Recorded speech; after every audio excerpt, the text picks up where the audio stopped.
أعوذ بالله من الشيطان الرجيم. بسم الله الرحمن الرحيم.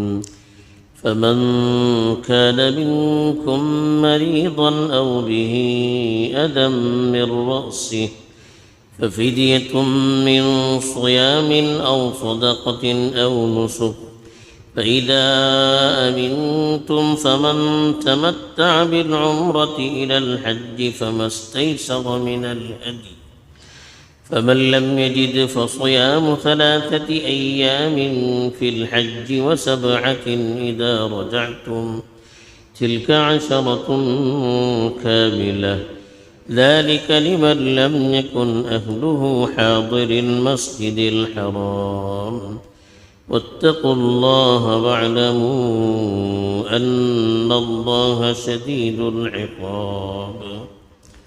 الحمد لله رب العالمين والعاقبة للمتقين، الصلاة والسلام على سيد الأنبياء والمرسلين خاتم النبيين محمد وعلى آله وصحبه أجمعين، أما بعد. کل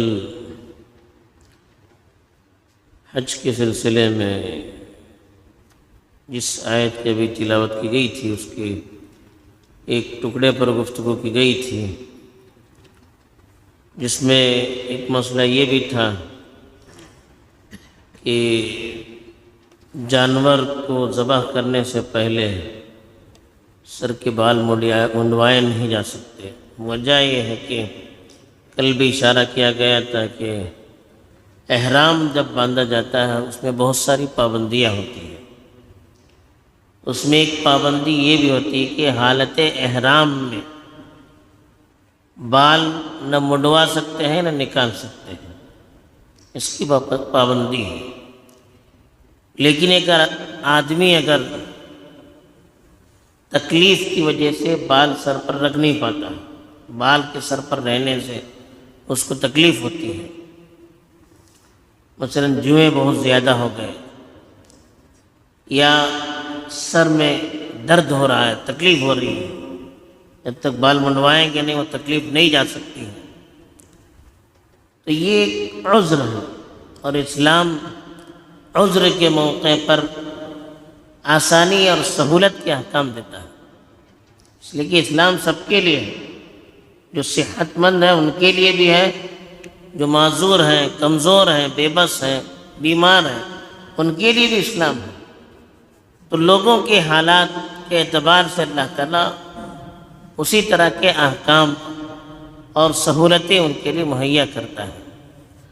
اگر اب کسی کو سر پر بال کے رہنے سے بڑی پریشانی ہوتی ہے اور احرام میں بال نہیں نکال سکتا، لیکن بال کی وجہ سے اس کی طبیعت اور اس کے مزاج پر بہت بڑا اثر پڑ رہا ہے، تو ایسی صورت میں مرض یا عذر کی وجہ سے اس بال کو ہم منڈوا سکتے ہیں، اور بعد میں اس کا کفارہ ادا کرنا پڑے گا. وہ کیا تفصیل ہے کہ اللہ تعالیٰ بتا رہے ہیں کہ فَمَنْ كَانَ مِنْكُمْ مَرِيضًا، تم میں سے جو کوئی مریض ہے، او بِهِ أَذًى مِّن رَأْسِهِ، یا اس کے سر پر کوئی تکلیف ہے، فَفِدْيَةٌ مِّن صِيَامٍ،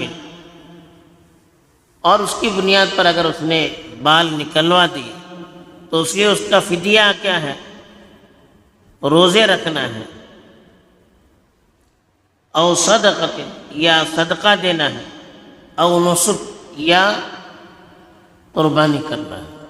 نسیکۃ جمع نسک، قربانی کو کہتے ہیں.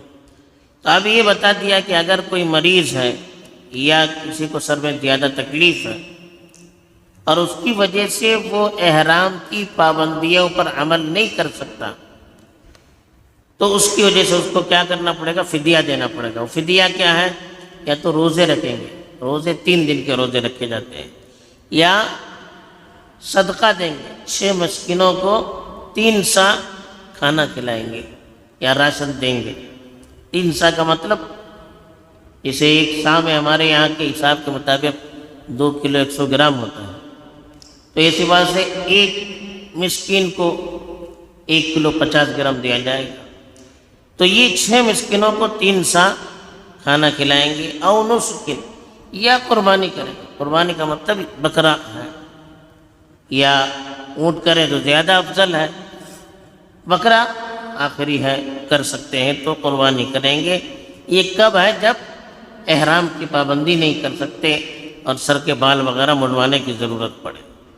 فَإِذَا أَمِنْتُمْ، چونکہ یہ احکام جب آئے تھے تو رسول اللہ صلی اللہ علیہ وسلم جنگ کی حالت میں تھے، صلح حدیبیہ کے موقع پر آیت نازل ہوئی تھی، تو اسی لیے کہا فَإِذَا أَمِنْتُمْ، جنگ کے حالات ختم ہو جائیں اور آپ مامون ہو جائیں، سکون اطمینان کی حالت میں رہیں۔ فَمَن تَمَتَّعَ بِالْعُمْرَةِ إِلَى الْحَجِّ، اب جو شخص عمرے کے ذریعے سے حج تک فائدہ اٹھانا چاہتا ہے، فَمَا اسْتَيْسَرَ مِنَ الْهَدْيِ، تو وہ بھی جیسا ہدی کا جانور میسر ہو وہ قربان کرے گا۔ فَمَن لَّمْ يَجِدْ، اگر کسی کے پاس ہدی کے جانور نہیں ہے، فَصِيَامُ 3 أَيَّامٍ فِي الْحَجِّ، تو 3 دن حج کے ایام میں روزے رکھے گا، وَسَبْعَةٍ إِذَا رَجَعْتُمْ، اور 7 روزے جب تم واپس آؤ گے، تِلْكَ عَشْرَةٌ كَامِلَةٌ، تو یہ مکمل 10 روزے ہو جائیں گے۔ ایک دوسرا مسئلہ بتایا، اب اگر آدمی کوئی حج کے لیے جاتا ہے تو حج کرتے ہیں تو 3 طرح کے طریقے ہوتے ہیں۔ ایک حج افراد ہوتا ہے، حج افراد کا مطلب آدمی صرف حج کا احرام باندھ کر جائے، یعنی حج کی نیت کر کے جائے پھر حج کرے، اس کے بعد حج کرنے کے بعد اگر گنجائش ہو تو عمرہ کر سکتا ہے، کوئی حرج نہیں، لیکن حج کا احرام سفر گھر سے جب نکلے تو حج ہی کا احرام باندھ کر جائے۔ دوسری قسم ہوتی ہے تمتع، جو ہم لوگ زیادہ کرتے ہیں، کہ آدمی یہاں سے نکلتے وقت عمرے کا احرام باندھ کر جائے، عمرہ کرے، احرام نکال دے، پھر عام حالات پہ رہے، پھر حج کے ایام جب آئیں، مینا جانے کا موقع ہو تو پھر احرام باندھتے ہیں، اس کو تمتع کہتے ہیں۔ اور تیسری قسم ہوتی ہے قران، جس میں حج اور عمرہ دونوں کی نیت ایک ساتھ کی جاتی ہے۔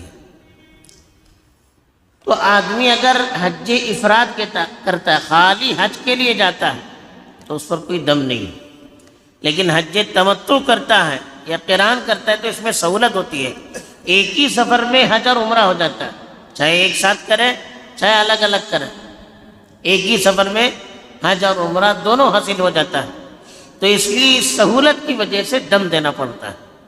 تو اسی کو یہاں بتایا کہ فمن تمتع بالعمرۃ الی الحج، تو تم میں سے جو شخص حج کے ایام میں عمرہ کے ذریعے سے تمتع کرے گا، یعنی حج کے ایام میں عمرہ کر کے سہولت حاصل کرے گا، چاہے وہ حج تمتع کے ذریعے سے ہو یا حج قران کے ذریعے سے ہو، تو اس کے لیے کیا ہے فَمَا اسْتَيْسَرَ مِنَ الْهَدْيِ، جو جانور میسر ہو اس جانور کو وہ ہدی کے طور پر ذبح کرے گا وہاں پر، جس کو ہم دم دینا کہتے ہیں۔ فَمَن لَّمْ يَجِدْ، اگر جانور نہیں پائے گئے یا جانور خریدنے کی اس کے اندر صلاحیت نہیں ہو تو 10 روزے رکھنے ہیں۔ 10 روزوں کی ترتیب کیا ہے؟ 3 فی ایام الحج، 3 روزے تو حج کے ایام میں رکھیں گے، اور بہتر یہ ہے کہ یوم النحر سے پہلے رکھیں، 7، 8، 9، یہ 6، 7، 8 جیسے رکھ سکتے ہیں اس طرح سے رکھیں۔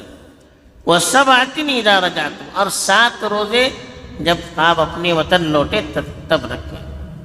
اگر ہم جانور نہیں کر سکتے تو پھر 10 روزے رکھنے ہیں، 3 ایام حج سے پہلے اور 7 روزے اپنے مقام میں آنے کے بعد۔ تِلْكَ عَشْرَةٌ كَامِلَةٌ، یہ مکمل طور پر 10 روزے ہو گئے اس شخص کے لیے جو حج تمتع کرتا ہے یا حج قران کرتا ہے۔ جانور نہیں دے سکتا تو یہ 10 روزے اس ترتیب سے رکھے گا، لیکن اس کی ایک شرط ہے دم دینے کے لیے یا روزہ رکھنے کے لیے، کہ ذالک، یہ احکام ان لوگوں کے لیے ہے، لمن لم یکن اہلہ حاضر المسجد الحرام، جب اس طرح کرنے والے لوگ مسجد حرام کے قریب کے نہ ہوں۔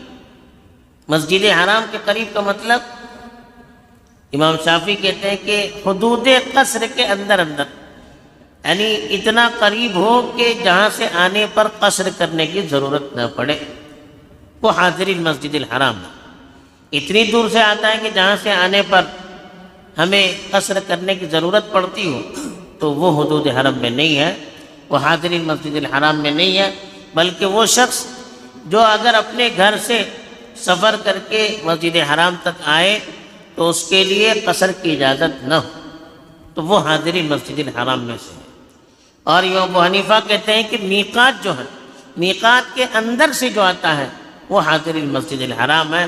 بہرحال حاضرین مسجد الحرام ہوگا یعنی حرم شریف کے قریب کا آدمی ہوگا، وہ اگر تمتع یا قران کرے اس کے لیے دم نہیں ہے، اس لیے کہ اس کے لیے اپنا گھر وہی ہے۔